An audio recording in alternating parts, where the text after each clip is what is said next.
Look familiar? Probably not. The new Volvo S60 won't hit the dealerships until September. Although the car exudes all those qualities which earned this traditional brand its name, everything is different. Well, everything may be a little exaggerated, but it is a move away from what you would expect from Volvo.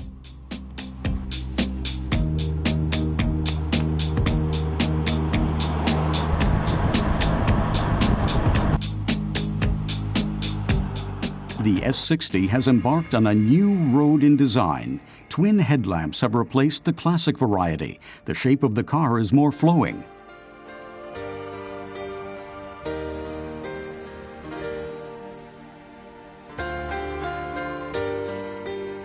The profile is not what you would expect from a classic Volvo sedan. Round, flowing forms wherever the eye looks.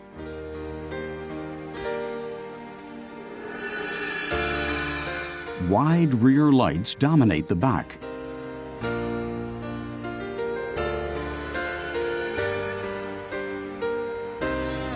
The key was to create something that is really emotional and desirable. And so the focus has been creating more a four-door coupe rather than a traditional sedan. That's why you have the C-pillar sloping, not really ending until you get to the trunk. Under the hood of the S60 we are testing, a 6-cylinder gasoline engine provides 304 horsepower. The T6 label does not refer to the number of cylinders. The classification is based on power. It's depending on the output, the horsepower. So you could really have a 2-liter, as we have a 2-liter T, and then there is a 2-liter T coming in a 240 version. So getting this size sort of difference between them, that is what it's all about. The S60 cuts a good figure on the road. The steering is precise, and the Geartronic automatic transmission shows no signs of weakness either. And the four-wheel drive assures sound traction.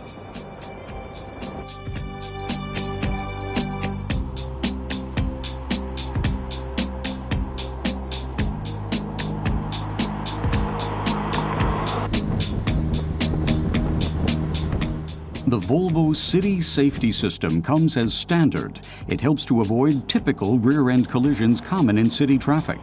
Volvo offers an optional pedestrian detection system with an automatic emergency stop. But how does it work?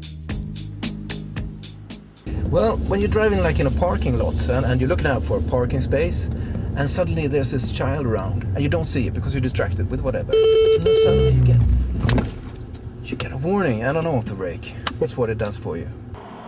It works at speeds of up to 35 kilometers an hour. Any faster and the system can't stop the car, but it does slow the vehicle down dramatically, which helps reduce the degree of injury. The system will soon be able to detect animals as well, but sudden braking can lead to accidents too. That responsibility will always have to be with the rear driver that should watch out and brake. I mean, look at the alternative. That would be running over a child, and that is of course never acceptable. But again, it doesn't take away this responsibility from you as the driver. You as the driver have the responsibility all the time. But should the situation arise, you can get help from this system. Another feature is the cruise control, which maintains a safe distance to the car in front in city traffic. Car tester Mattis Kurat says it's practical. You can look left, look right, you should look forward, but if the man in front brakes, then your car brakes too. When the car in front picks up speed, your car does too.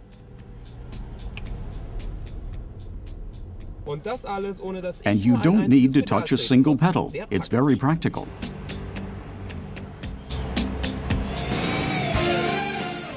Moving to the interior, the seats are comfortable. There's plenty of room at the back.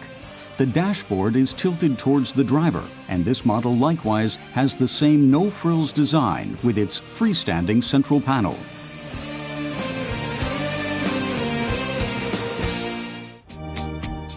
Volvos are famous for their high standard of safety. The S60 remains true to that tradition. A lot of the design has changed, but not for the worse.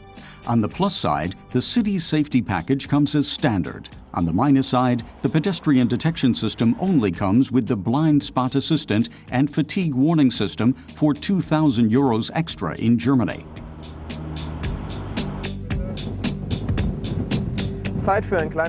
Korat takes stock here at Cabo de Roca, the westernmost point of continental Europe. At a little over €50,000, the Volvo S60 is not a bargain. But together with the standard-fitted city safety package, it offers a real alternative to top-of-the-range sedans like the Mercedes C-Class or the Audi A4. Der Mercedes C-Klasse oder dem Audi A4.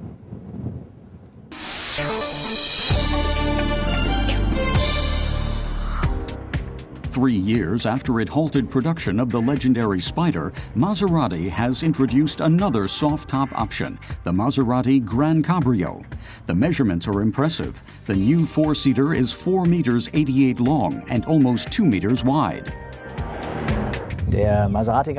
Maserati's Thomas Hayek says the new car expands the automaker's product range to 3 complete types.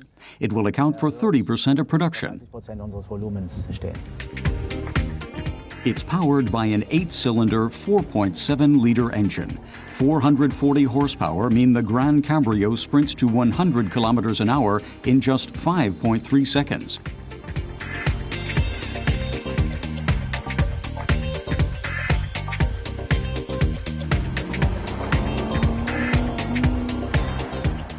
The official fuel consumption is 15.4 liters for 100 kilometers.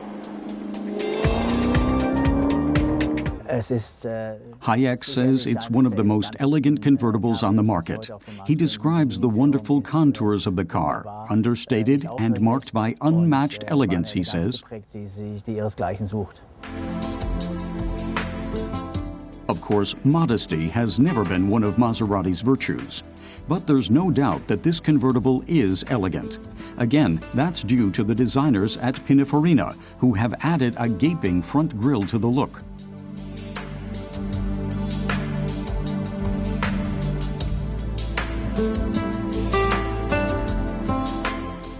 The chrome-lined air intakes are another striking feature.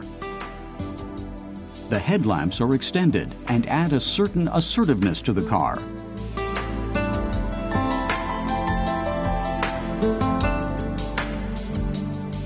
And the taillights round off the elegant styling at the back. At just 137 liters, the trunk is small, but this is a convertible after all.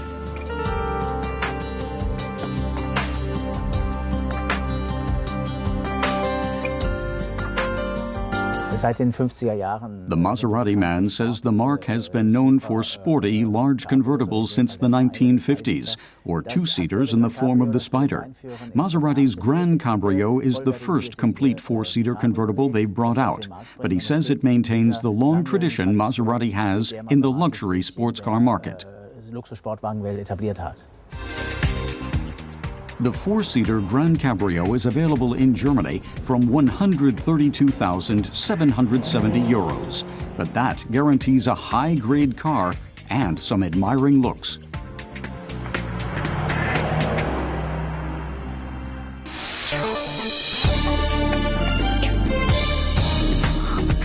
Land Rover has given an insight into its coming model range with the revamped Range Rover.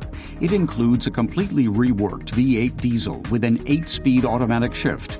The 4.4-liter engine is exclusive to the Range Rover and produces 313 horsepower.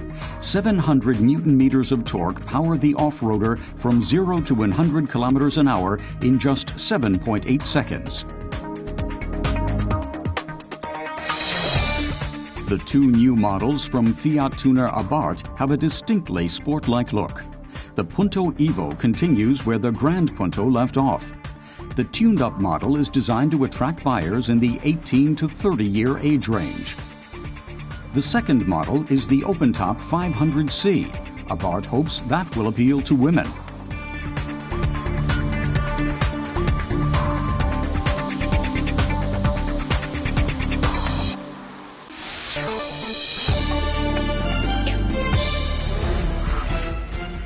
glamorous world of motorsports has now been lent an additional touch of class by Albert, Prince of the Turnantaxis aristocratic dynasty. He cut his racing teeth with motocross, says the prince, but then he progressed to the Lupo Cup. He's now a regular top 3 finisher. His Dutch co-driver, Peter Cox, has proved inspirational for Albert, thanks to his guidance and advice on the setup.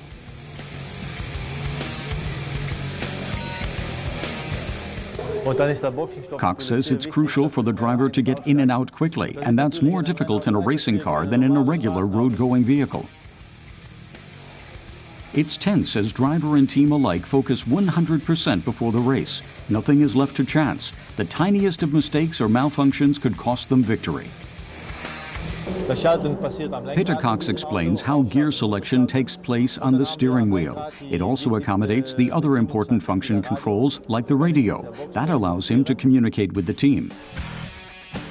While Peter Cox is at the wheel for the first half of the 1-hour race, Albert follows his progress with the team before getting ready. I do say a prayer, reveals Albert, and a Hail Mary, or a few, depending on how much time he has.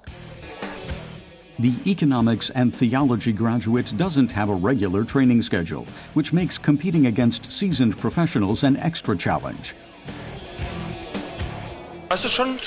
The pressure is massive, says the prince, especially as the boss wants us to go for broke, because we need the points. With 30 minutes gone, Albert takes over in the 500 horsepower Speedster. You won't see any court etiquette or the like here. Meet Albert, the race driver. He was discovered by the Reiter engineering team. The team owner recognized the prince's talent early on and encouraged him.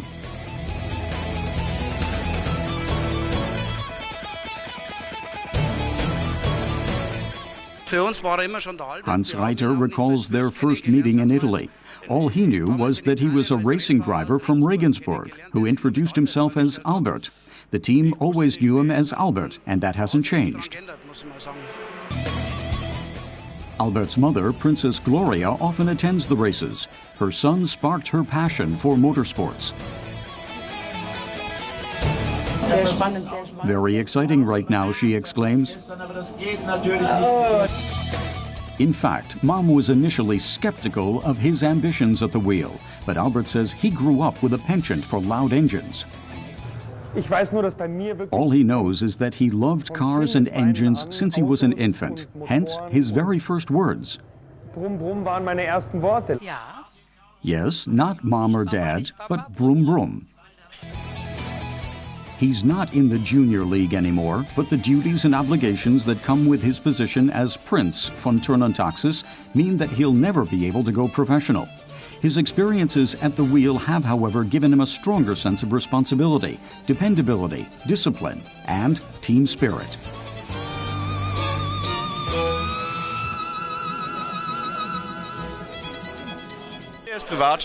These friends relate how he's also ambitious in private and how he's genuine, the same man in private as on the racetrack.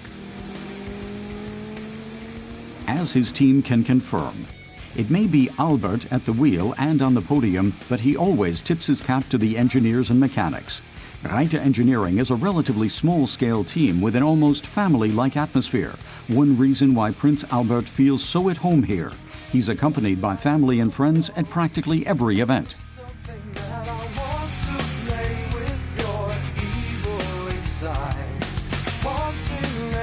It's bizarre, he says. Every time his mom comes, he gets a podium finish. And yet again, his mother proved to be his talisman, with another trophy for the cabinet. She's clearly proud of her son, and now has a better appreciation of the risks involved. There are more dangerous sports out there, says Princess Gloria, so she takes a relaxed attitude. And Albert also takes a relaxed approach when giving fans his autograph. This is no ivory tower type. This is a hands-on prince who adds something special to the world of motorsports. As his mother gets ready to depart, Albert begins preparations for the next race. Albert von Turnantaxis, the Prince of Speed.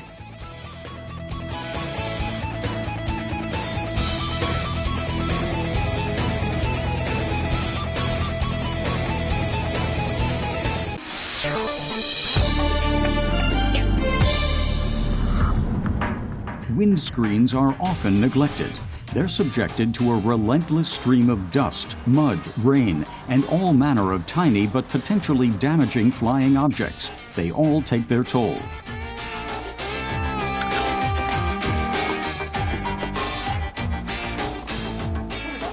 Dieter Vogel knows all about it. The very day before setting off on holiday, he noticed a chip in his windscreen. He'd seen a windscreen specialist advertisement about repairing windscreens, which naturally seemed a cheaper alternative to buying a new one. And German insurance companies pay for such repairs as well.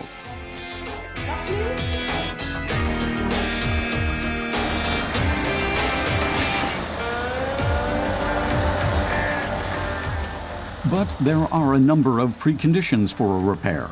The chip cannot be directly in the driver's line of vision, for example, nor should there be any damage to the films between the layers of glass. But experience shows that a chip does not normally mean the windscreen has to be replaced.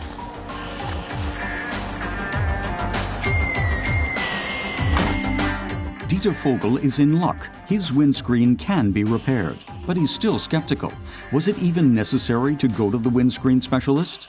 It's a familiar scenario for Manuela Körper, the manager of this branch. Most drivers don't know that the windscreen is also a supporting element. Independent crash tests show that the front passenger airbag only deploys properly if it gets sufficient support from the windscreen when inflating.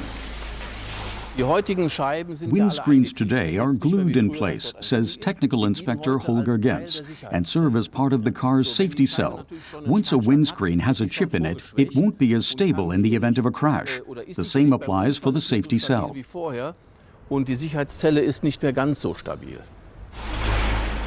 Hard to believe, but the windscreen is responsible for up to 30% of a car's structural strength.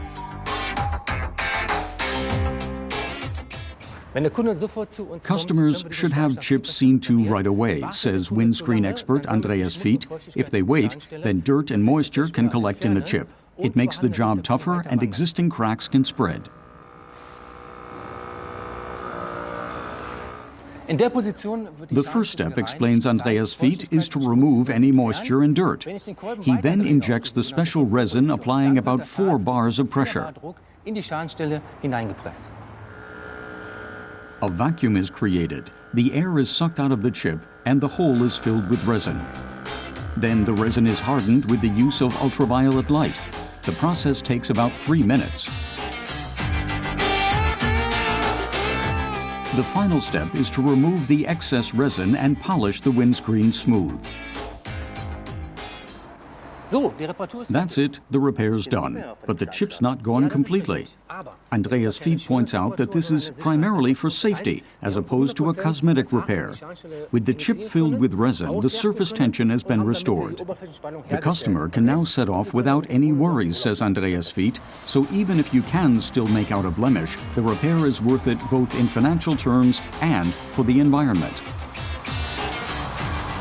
The windscreen should be replaced if the chip is in the driver's line of vision, says the technical inspector. But in this case, repairing it is fine. And that's no problem these days. But it should be done without delay. Otherwise, the buildup of dirt will make the damage irreparable.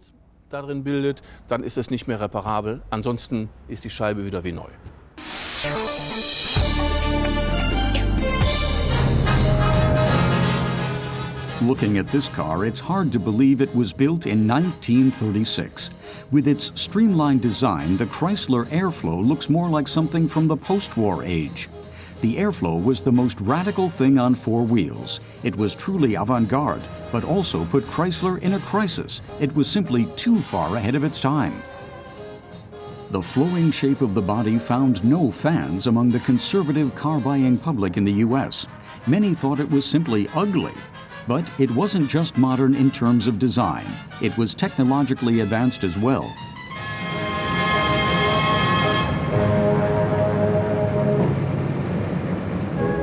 The rounded shape of the front was strange for its time, but with unusually placed headlamps, it also had outstanding aerodynamics. That was because Chrysler designers drew up the expressive front of the car with the help of a wind tunnel.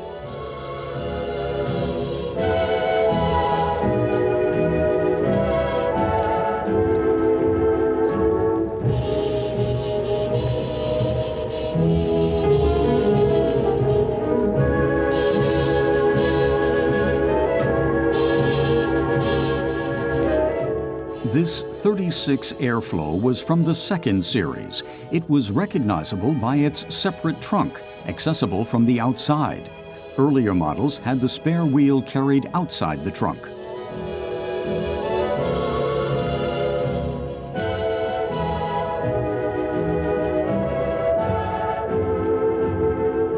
The covered rear wheels were a trend at the time, and not only built by Chrysler.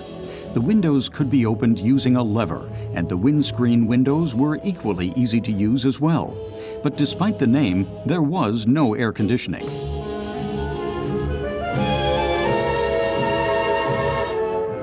The doors opened to 90 degrees, which made getting in and out easy. Thanks to the extra long wheelbase, there was plenty of leg room for the 6 passengers. The ashtray is a work of art in itself.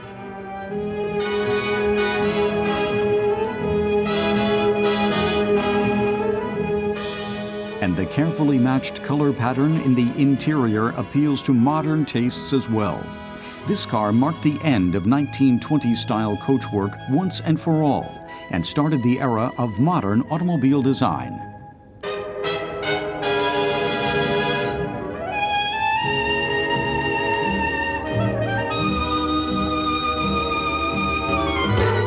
The curved hood covers a 6 or 8-cylinder engine, but the more economic DeSoto Airflow only came in the 6-cylinder variant. The 8-cylinder version came with engine displacements between 4.9 and 6.3 liters, producing between 122 and 150 horsepower. The carbureted engine is surprisingly quiet.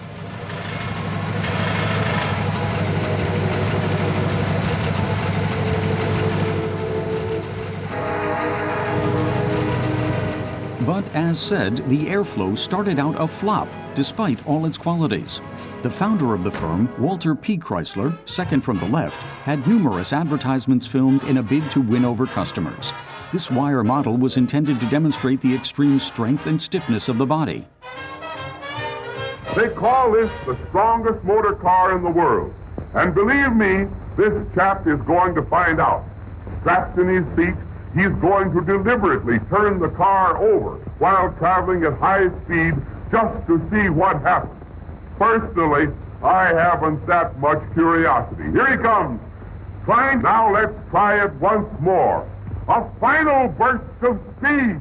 The adventurous test driver forces the car into a double roll. One of the doors is opened and the roof is a little crumpled, but the car sets off again. The wooden frames used in other cars tended to break up into 100 separate pieces under this kind of strain. I'll say that car deserves a cheer. Here it comes. Chrysler thought nothing of pushing the car off a 30-meter high cliff. Again, the car's robustness is apparent. Even the doors can be opened again easily. But it's not certain anyone inside the car would have survived the drop. What? Well, judge for yourself. Despite the terrific shock to the body and chassis, the doors open and close easily. The Airflow was practically indestructible. That, at least, was the image the advertisers tried to promote. But the Airflow marked the change to self-supporting bodywork, which in turn paved the way for greater passive safety. And this Airflow set off after the crash as if nothing had happened.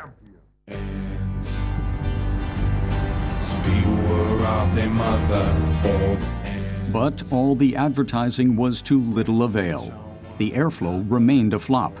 In 3 years, Chrysler built just 20,000. But it's hard for anyone who's driven an Airflow to figure out why it failed, especially with features like the automatic overdrive, activated by pulling a knob. It cuts down noise and consumption.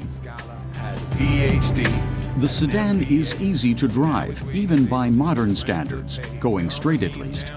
And once you've let the comfort of the car work on you, it's easy to imagine yourself as a traveling salesman from the 1930s, eating up kilometers on Highway Number 1.